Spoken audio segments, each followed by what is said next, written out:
Hello and welcome to the 11 on the 12 News streaming app. I'm William Pitts. This is the show, if this is your first time, where we don't just report the news, we explain what the news means to you and how it's going to impact your everyday life. All right, we're going to start a little bit different today. Usually we start with our desk check. We're going to move that down a little bit. We're going to start, though, with our big story. All right, our big story once again is the fires burning in Spokane right now. Very destructive fires. We have, and this is why we're going a little early, because she's been up all night doing the morning show. We have Savannah Welch, a reporter in Spokane right now from one of our sister stations. Savannah, thanks for being here. You are in front of the command post for this fire. Give us an idea of what's going on there. You've been there all morning.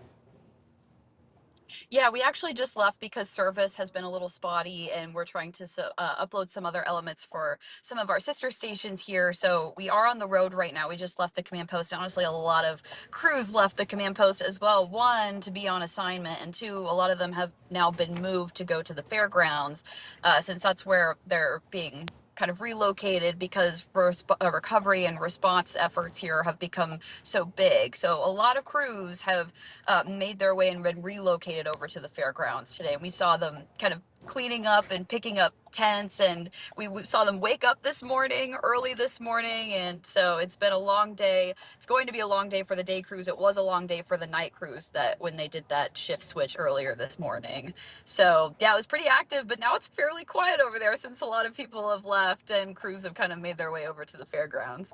Yeah, I've covered a lot of fires up in the Northwest. I know you probably have too. And that's the first thing they do is find a good empty high school, start setting up camp, all the tents go up, the mess sets up, all of the bathrooms, everything gets set up for briefings and things like that. So you are at a high school, though, that is pretty far north of town.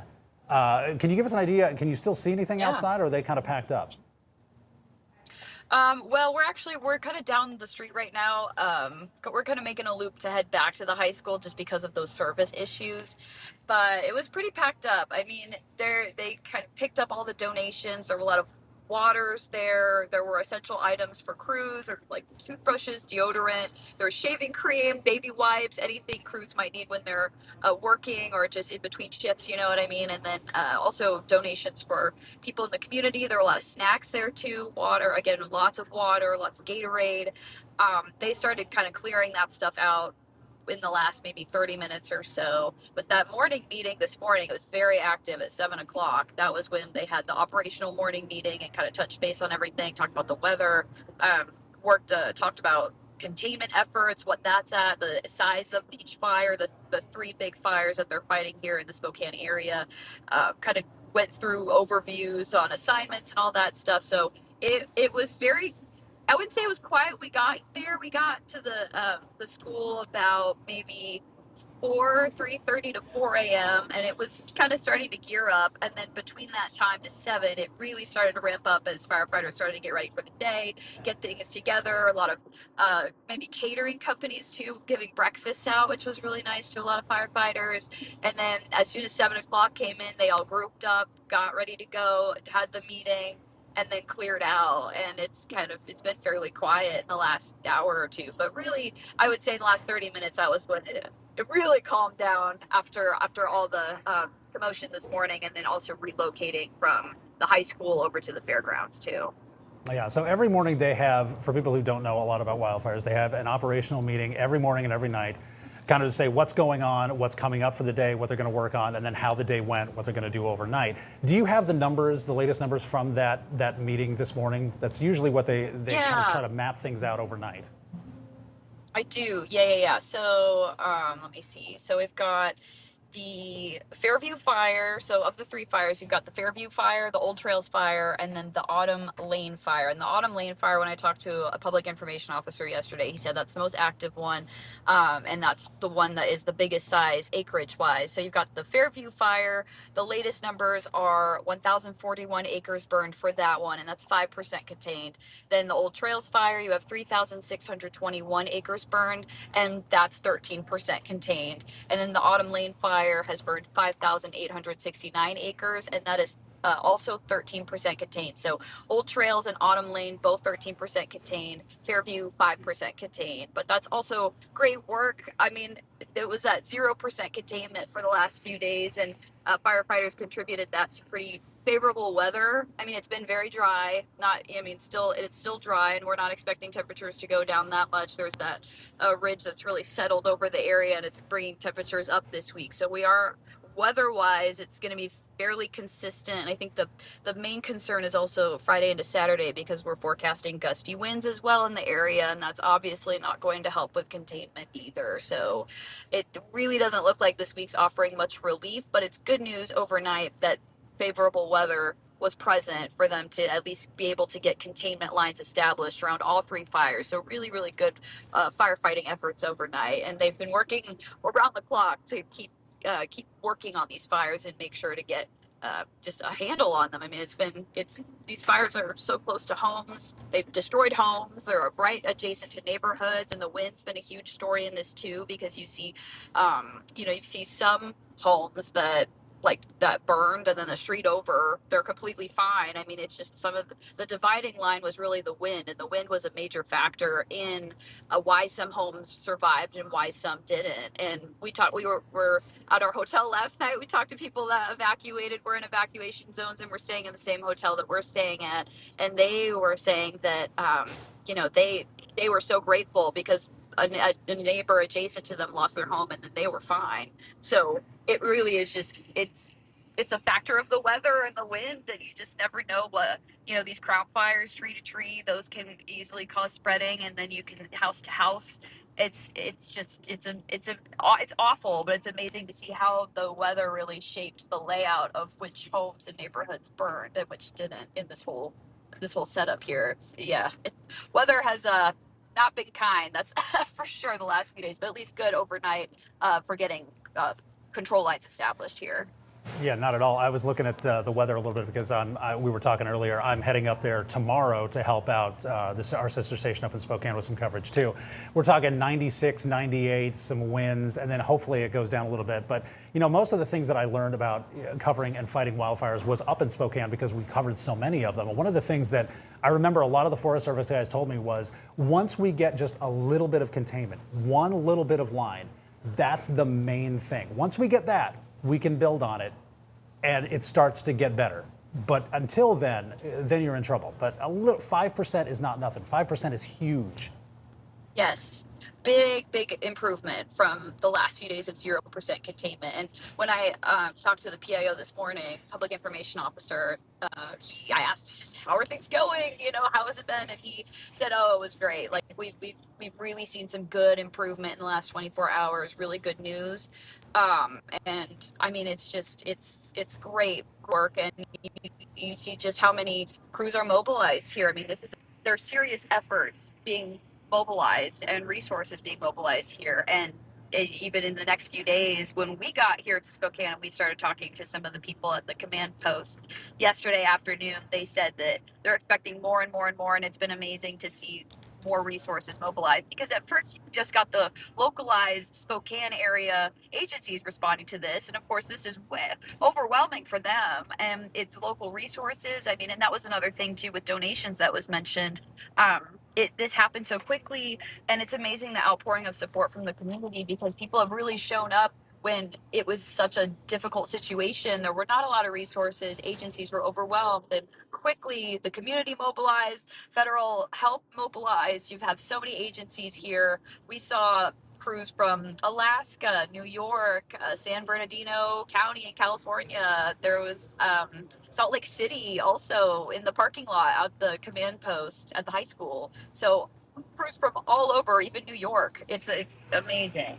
So really, it's great to see everyone coming together.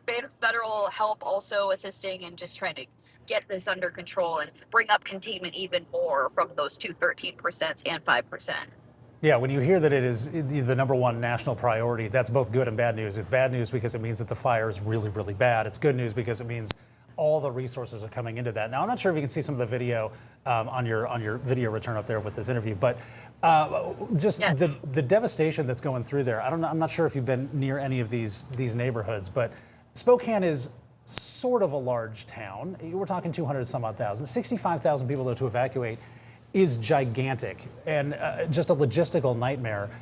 What are people feeling about this up there? I mean, people obviously that are involved in this and have lost their homes. Of course, they're obviously dealing with all of that. But everybody else up there has to be just looking at this, going, I know these people. I mean, my wife's got family up there. She knows people that are evacuated right now. Everybody seems Yeah. to know everybody in Spokane.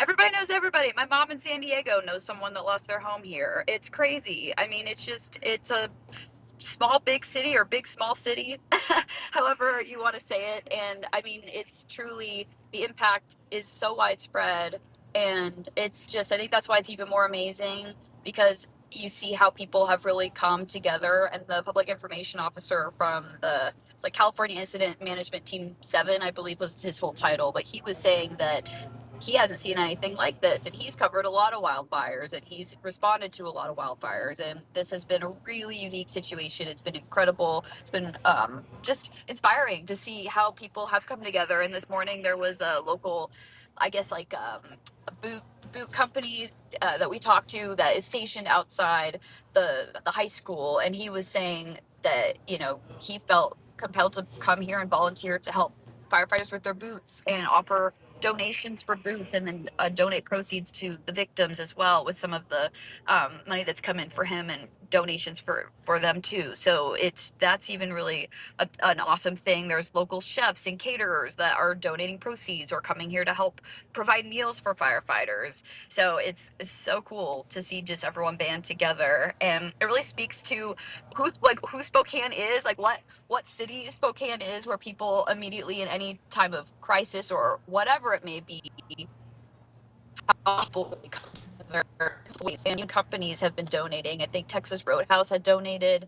Le Schwab also had donated waters, I believe. I had heard that volunteers had mentioned that. So I'm not sure if that's true or not, but it's still to show just the amount of care and willingness to serve and willingness to donate and help out during something like this, because this is a very scary time.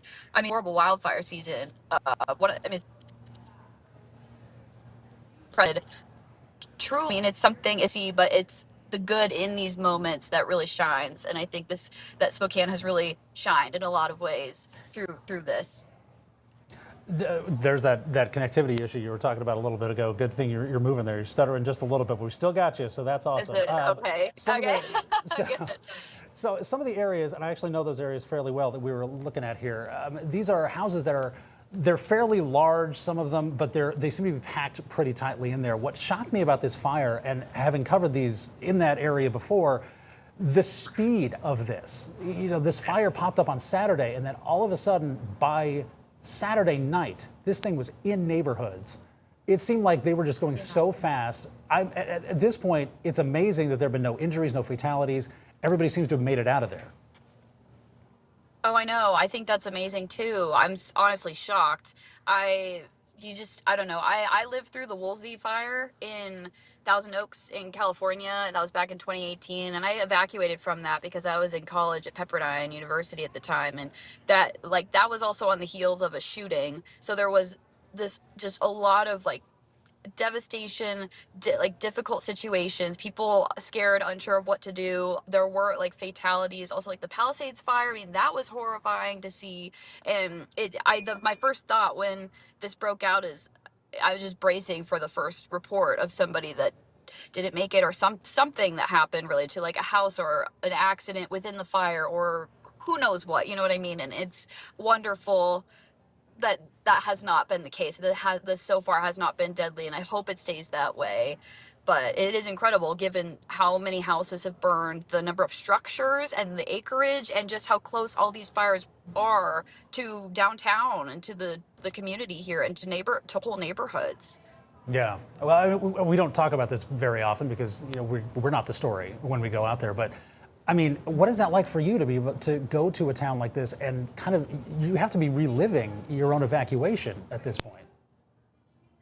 It is, it's something that I always think back to that because I was in college, and all of us, we didn't know what we were doing. We were told to stay in place because the university had shelter in place protocols, and I ended up evacuating. And I think it just makes it all the more real when you experience something like that and you see what's going on. And I think that there's always it speaks to the level of like support. And I remember I was really grateful for all the people at that time that like opened up hotels or houses or were there to just offer support, or how can I be of service, can I make food, or can I, help. And we had a friend that invited us over and like made dinner and was just kind of there when all that happened. And you see that in any of these cases with these awful situations and awful natural disasters like this. And wildfires are so scary because they're so fast, they can travel so fast. And when you've got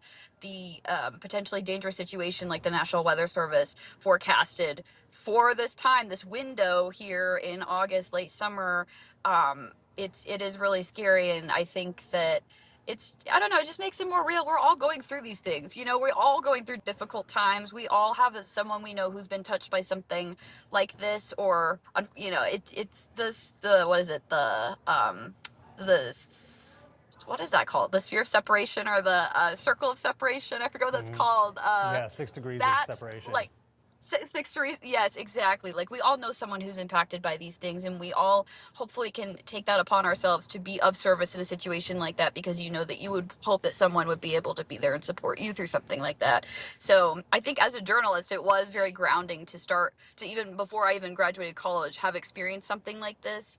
And you've covered wildfires as well, so as report, like we're all people and we're all going through difficult things, whatever it is, but it does at least kind of ground all of us in just knowing that we can be there for each other and be a servant in these difficult times and help, whether that's relaying information or giving food or transportation, whatever it might be. I think important.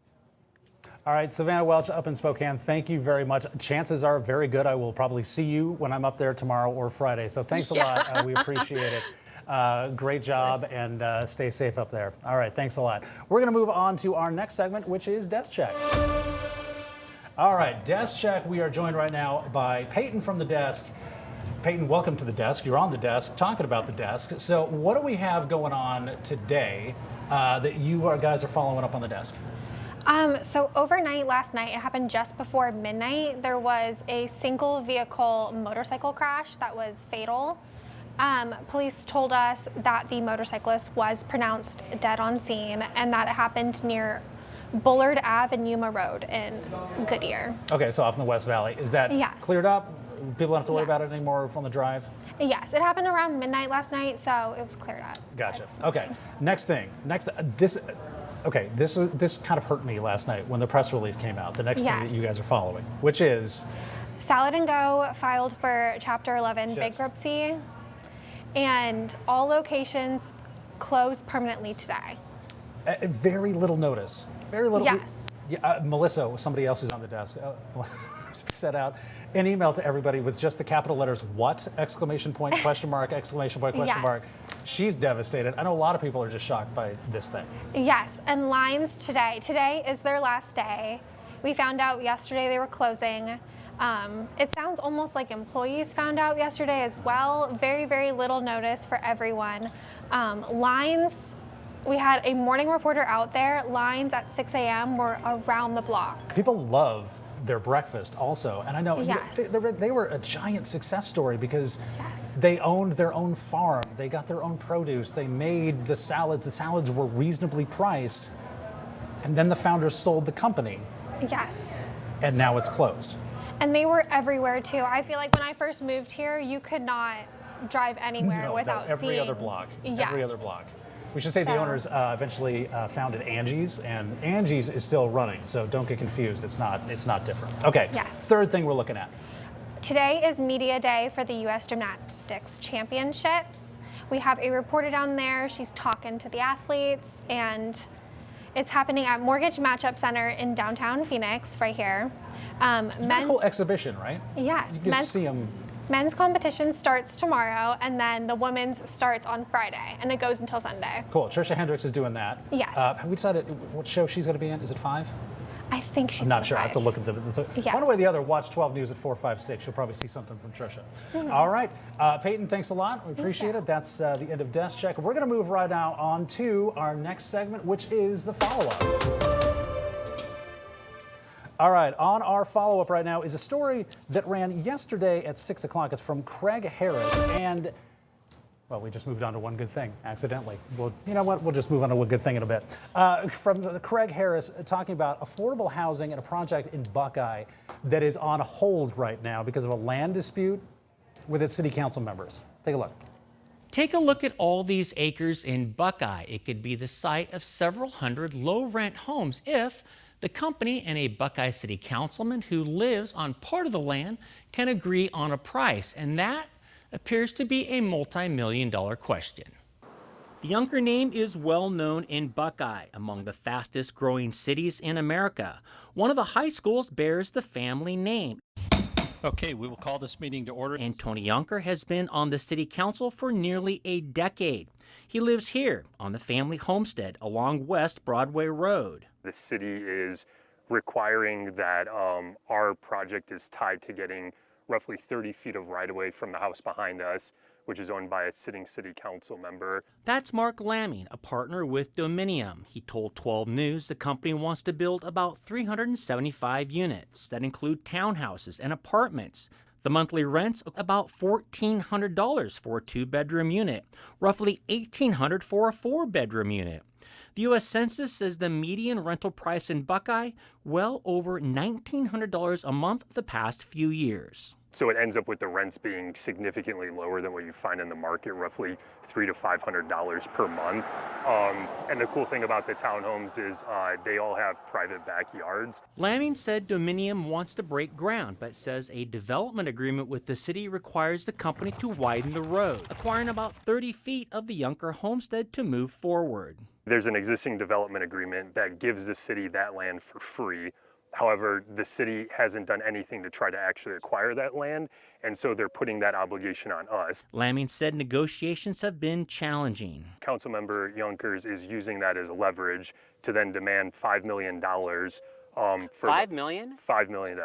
For this house? Yes, and we got it appraised for roughly $650,000. And so he's using that as leverage. Lamming told 12 News the company is willing to pay more than its commissioned appraisal, but he said the two sides are far apart. His counter was my number's $5 million. The city says it's a private property issue. 12 News was unable to ask Yunker about how much the property is worth. He did not respond to several interview requests over the past week. I also tried knocking on his door. No answer. Lamming, meanwhile, raised questions about the process. He's represented by another city council member. It just really makes you question how neutral and fair this whole process is. That councilman is lawyer Patrick Hagestad. Councilmember Hagestad? Here. He told me he had no comment, but I wanted to reach out again. This is Patrick Hagestad. You reached my voicemail. Would you retain my number and I'll call you back as soon as I can. Thanks. Mayor Eric Orsborn also did not respond to requests for comment. We tried Buckeye City Hall. City Manager Doug Sandstrom, who works for the City Council and Mayor, declined to be interviewed. A city spokesman said because of potential litigation, no Buckeye officials would go on camera. The city had another perspective on the dispute, sending this statement. The city of Buckeye is committed to working with developers and landowners to support responsible growth in our community. This is a private property land discussion that does not include the city, and it respects the rights of both parties. Lamming with Dominium disagrees, saying the city is involved because of the development agreement. We've had multiple conversations with the city, between our attorney and the city attorney, with the council member himself. So we're kind of at the end of the road here. We've tried doing everything that we can, and we're running out of options here. Dominium also is considering a lawsuit against the city. The company provided 12 News with documents that it claims $11.5 million in losses from the delay. With photojournalist Chris Latella, I'm Craig Harris, 12 News. All right, now we can go to our one good thing. Our one good thing is two good things today. That's how much good news we have. The first one, yeah, it's my favorite. Ted Lasso is back. Ted Lasso, began yesterday, the 5th? Yeah, began today. I take that back. Began today. The 4th season of Ted Lasso, which I'm sorry was my favorite show during the pandemic, still is my favorite show. I have to put it above The Bear. I'm sorry. The Bear is fantastic, but The Bear I always assumed was Ted Lasso with a lot of stress built into it. Ted Lasso I can sit here and watch forever and not feel the least bit of stress, which is probably why it was such a massive hit during the pandemic. Because really, what did you want? You wanted to feel good. You wanted to feel like you didn't have anything to worry about. Ted Lasso was that for pretty much all of us. And then how to deal with the anxiety of the pandemic and everything that came after. So Ted Lasso is back in season 4, and he is coaching a women's soccer team this time. But look at that. Coach Beard is back. All your favorites are back. It's on Apple TV right now. Thankfully, the Believe sign is also back. Somebody around this newsroom has a Believe sign, too. I can't remember who it is. But somebody's got one. I love it, and I may want to steal it, except that all of our desks are open, and he would definitely know who it was that took it. So, Ted Lasso, back on Apple TV. Fantastic. All right.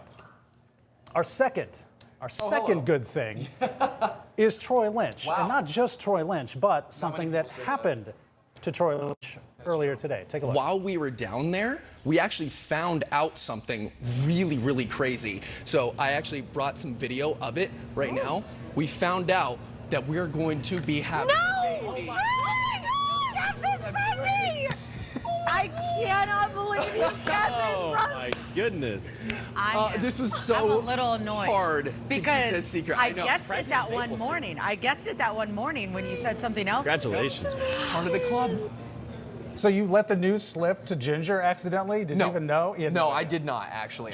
She's like, I don't know, she got some ESP or something that she can figure this thing out. She gets information like no other. She really does. Luckily, so is my wife. So like the two biggest secrets I've had to keep in my life is how to propose to my wife and how to keep Jenna being pregnant from everybody. And that was so difficult, you know, especially from Ginger because we sit next to each other all day. But did you see Emma hit me? I just saw want Emma that to hit be on the you. record. I saw Emma almost pass out No. from the news. I've which had is multiple fantastic. women hit me after telling. I might not tell anybody else. Ginger losing her mind. Yep.